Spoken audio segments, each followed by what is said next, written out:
So this is the area that we're using today to microchip our lovely two patients, Bulbasaur and Bunny. This area has enough room for us to move around in. It seems small, but there's a lot of room. So if there's any reaction from the animal, we need to take a step back. There's enough room to step back as well. There's plenty of floor space down here for any big dogs as well, but we've only got little patients too. So in case we have animals that might be a bit flighty as well, this room does have a door that closes as well. Perfect. And then we have our sharp spin available to us. We're going over here with our first aid kit. So our first aid kit has band-aids, some antiseptic creams, anti-alcohol swabs as well, any more bandaging material. The main thing that we can apply first aid with is mostly scratches and bites as well. Main thing is antiseptic, cleaning the wound area. We've got some gauze, bandage material, swabs in there as well. A mini sharps container as well, yay, as well. So for our animals as well, because we are microchipping them today, just to prep the area, we have our microchip. So this one is one that we're just gonna scan. This one here, is just one that we're gonna use to pretend to microchip our animals. So that's just a prop today, but this is one that we're just gonna scan. We've got our microchip scanner as well. So that is all charged. Batteries were half full. And then that should be functioning all good. So it's scanning with the right numbers, double checking, awesome.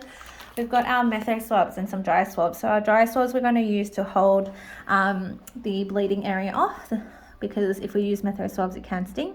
Metho swabs we're going to use to prep the area beforehand to keep it nice and aseptic as possible. Perfect. So just to start off, we are going to just double check our packaging of our microchip. So this is all nicely sealed up as well. And we don't see any breaks in the packaging as well on this one. No punctured holes or anything like that. We're just gonna scan that again to make sure that the numbers all match up. 661 8954 8954. Perfect. So this will be one that we'd use on our animals as well. Perfect. So today, let me turn. Okay, so today we've got our lovely, I'm going to do Bulbasaur first today, just so you can see that a bit better. I'm going to pop that as close as possible. Okay, so with our microchipping as well, we'll go between the shoulder blades, make a nice little tent, aim at a 45-degree angle, so we're injecting subcutaneously. We want to make sure that we stay as aseptic as possible. So what we're going to do first, before we're going to assess the animal, we'll talk about, getting patient's details, so getting the names, date of birth, your breeds, if they mean to be sexed as well, and as well as the owner's details so that we can add it to the registry straight away. We would go through health conditions, just making sure that they're completely healthy for an implantation as well. Main thing is we want to do a skin check as well. So if you can see, Bulbasaur is a clean little Bulbasaur. He just has a little hole there, but he's getting treatment for it. And we're going to pretend that's not anywhere near the injection site. And it's not crusty or anything, completely clear of parasites. I can't see any issues with the skin. They're up to date with their flea, tick and worming treatments as well. And otherwise in a healthy condition. Okay, so with the microchips, we're going to check the skin. We've done that. I'm going to get a metho swab, but I'm also going to prepare a dry swab right after we've injected. So I'm going to make a little tiny thick padding. So this is for after our injection. What we're going to do is we're going to get a little metho swab, or alternatively we can use a metho spray. So we're going to get an alcohol swab as well to prep our area. We're going to use our pretend microchip here, peel it back with a microchip.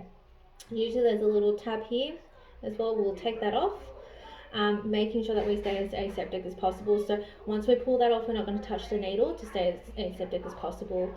So what we're going to do is we will assess if we need restraint as well for these guys as well. Bulbasaur's being really, really good for us today.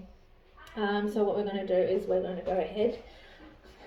So we're going to uncap the needle, tent, go in at a 45-degree angle, insert 45 degrees, and we'll inject, hold the area, we'll pull it out. So when we put our needle back, we're going to put it on the table and put it on the sides so that we don't hurt ourselves or stab ourselves. So I'm going to get my dry swab here and hold that. And then once we check that it's not bleeding, we'll just scan again. This will obviously not scan. Sorry, our microchip scanner is not. And that'll go beep and it'll come up and we'll check that it is the right number. Obviously this is a mock one. We would let the owners know as well that sometimes with the microchips as well, they can either fall out as well. Very unlikely, which is why we've scanned it again to make sure that it's implanted, but it can also likely move. So even though we've implanted here with movement, and especially when you have more energetic dogs with a little movement, they can move, and they usually move kind of down towards the legs as well, so you see them a lot on the shoulders. But you know, you have seen cases where it can migrate.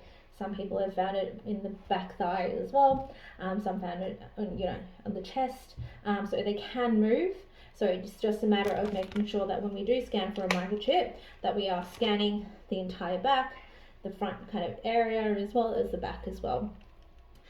Okay, so what we're going to do as well,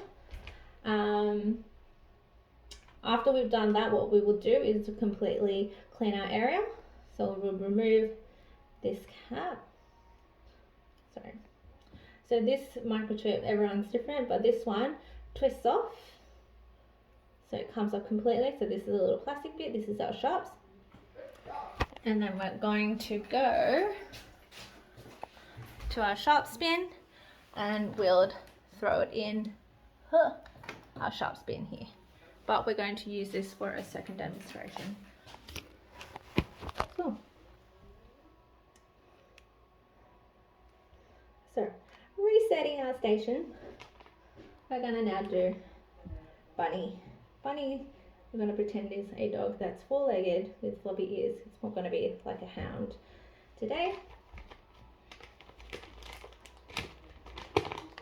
Perfect.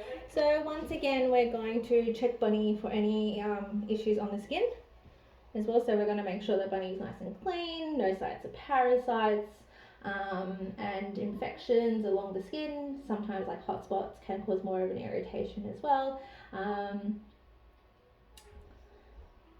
Bunny looks clear to me.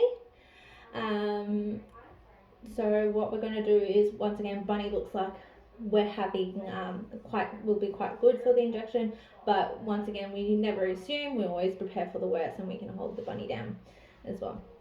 So we're going to first scan for a microchip, go around to the front, can't find anything on it.